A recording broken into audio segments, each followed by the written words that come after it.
You're watching the Fox 11 News at 6. I just take my mouth shut. It's something to do with something. I don't know. Look it up.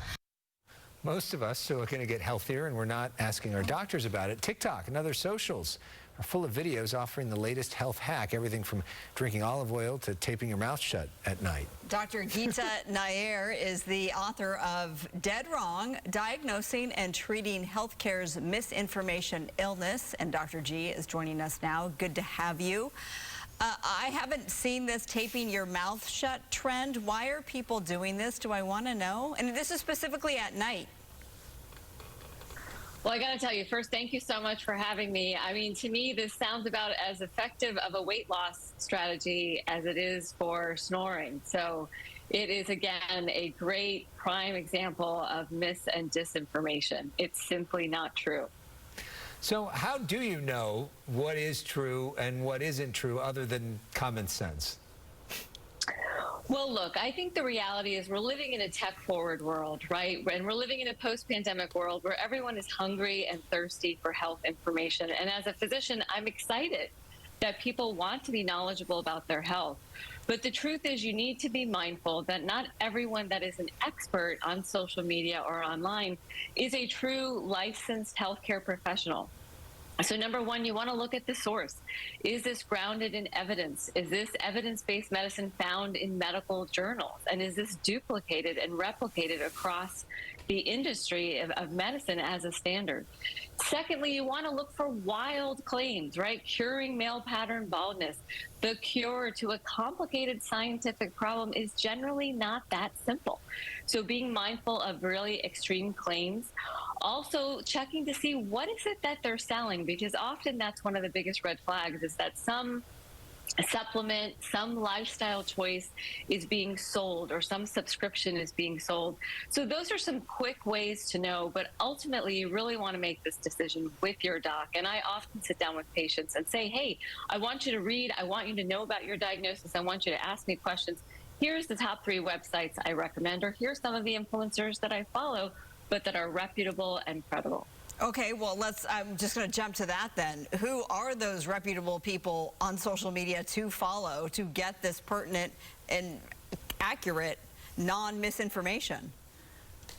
Well, first of all, you want to be thirsty and hungry for that knowledge. So kudos to everyone out there interested in the human body and wanting to learn about it. But number one, you want to look at the website. You want to see, is this the CDC? Is this the NIH? Is this a patient advocacy organization? So again, if you have diabetes, check out the American Diabetes Association. I'm a rheumatologist. Patients with lupus, rheumatoid arthritis, I'm sending them to the Lupus Foundation, the Arthritis Foundation, and those folks have people that they follow. They endorse certain physicians and influencers in those specialties. And here's the biggest kicker. Follow someone that is actually accountable for the information they're giving you. What do I mean by that? So if you're following Dr. XYZ on Instagram or TikTok, see if you can make an appointment with them. See if they actually are a licensed professional, and they'll actually take care of you. So if the advice that they're putting out there is something that they're willing to back up, and they actually have a practice or an institution that can see you, this is going to be one of the things that you're looking for. But again, also just checking the data. Is this up-to-date information? Are they citing things that are up-to-date with this date, this year, as opposed to citing things from 20 years ago or based on old information? So there's a couple of quick tips that you can look out for.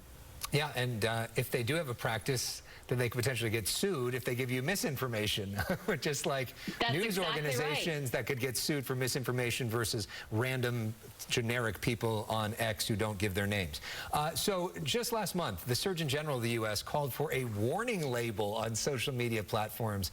He says social media is causing a mental health crisis among kids. Do you agree with that? And what would that look like? Well, look, I think that we are learning when we talk about new technologies like social media, when we start thinking about artificial intelligence, we have to be mindful that these are exciting innovations, but they're dangerous when used in extreme situations, and mis and disinformation is right up there. So if we look at social media, if we look at what it's done to our children, it's dangerous. And we need to examine what is the right role for social media, where does it belong? And when we think about mis and disinformation, It's not new. The facts and getting the facts wrong has been around since the Black Plague. But because of social media, mis and disinformation are traveling 6 times faster than the facts. And what does that lead to? That leads to delayed diagnosis. That leads to blowing out your liver, blowing out your kidney because you followed some regimen or overdose on some supplement regimen without understanding the side effects. Not to mention unnecessary anxiety. I can't tell you how many patients come in and are worried about a treatment before we've even had a chance to discuss it because someone has gotten to them before I have. Yeah. So there are numerous ways that we have to be mindful of how social media is used in a health context, and particularly when we think about our young children and getting addicted to some of these technologies. And adults, too, that's for sure. And adults. Yeah, okay. That's right. Her book is called Dead Wrong, Diagnosing and Treating Healthcare's Misinformation Illness. Dr. Geeta Nayyar, thank you so much for being with us tonight. Thank you for having me. Great stuff. Really important. We'll be right back.